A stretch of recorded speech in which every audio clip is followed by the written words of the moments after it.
নমঃ শিবায়। নমস্কার। আমার নাম শিবরানী ভট্টাচার্য। আজ আমি আলোচনা করব কোনো গ্রহ যদি অশুভ হয় তার প্রতিকারের জন্য। আলোচনার আগে আমি একটা ছোট্ট কথা বলবো। সেটা হচ্ছে আমাদের প্রত্যেককে নিজেদের যোগ্যতা অনুযায়ী প্রতিদিন কিছু না কিছু দান করা উচিত। আচ্ছা, আসি আসল কথায়। চন্দ্র, আমাদের কুষ্ঠিতে যদি চন্দ্র খারাপ হয় তাহলে সংসারে প্রচণ্ড অশান্তি হয়। সেটা যাতে না হয় তার জন্য সাত্ত্বিক ভোজন করা উচিত। রূপোর গ্লাসে জল খাওয়া উচিত। রাত্রে হালকা খাবার খাওয়া উচিত। মেয়েদের সম্মান করা উচিত। অসহায় মেয়েদের সাহায্য করা উচিত, কেননা চন্দ্র মায়ের কারক গ্রহ। এক্ষেত্রে মিছরির ব্যবহার খুবই শুভ হবে। রূপোর অলংকার ব্যবহার করা উচিত। সাদা রুমাল, সাদা ফুল ব্যবহার করলে শুভ হয়। পূর্ণিমার দিন চন্দ্রের অর্ঘ্য দেওয়া উচিত এবং চন্দ্রের মন্ত্র 108 বার উচ্চারণ করা উচিত এবং মুন স্টোন ধারণ করা শুভ হবে। চন্দ্র খারাপ হলে কারুকে না জিজ্ঞাসা করে মুক্ত ধারণ করা ঠিক নয়, তাতে বিপরীত ফল হতে পারে।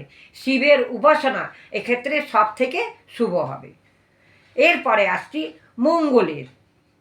যদি কুষ্ঠিতে মঙ্গল খারাপ হয় তাহলে মানুষের আত্মবিশ্বাস নষ্ট হয়, ধার দেনা বাড়ে, অশান্তি বাড়ে, সম্পর্কের ক্ষতি হয়, দুর্ঘটনা ঘটে যেতে পারে। জ্যোতিষে রক্তের কারক গ্রহ হচ্ছে মঙ্গল। এক্ষেত্রে রক্তের দোষ হতে পারে।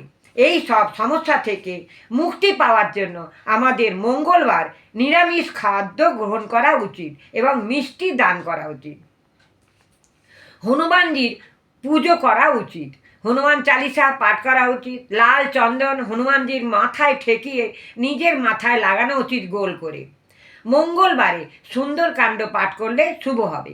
এছাড়া পেতলের ঘণ্টা হনুমানজির মন্দিরে দান করা উচিত। মঙ্গলবারে হনুমানজিকে তুলসী গুড় দিয়ে পুজো দিলে ঋণ শোধ হয়। জব মঙ্গলের দোষ দূর করে, রক্ত শুদ্ধ করে।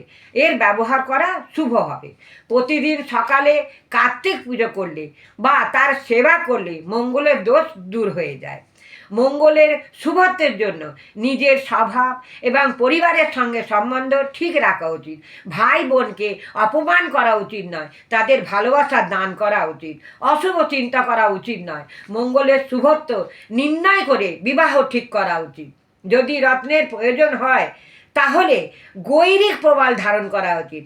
এই রত্ন ঠান্ডা, কিন্তু পুরো লাল প্রবাল উগ্র স্বভাবের হয়। বিবেচনা করে একে ধারণ করা উচিত।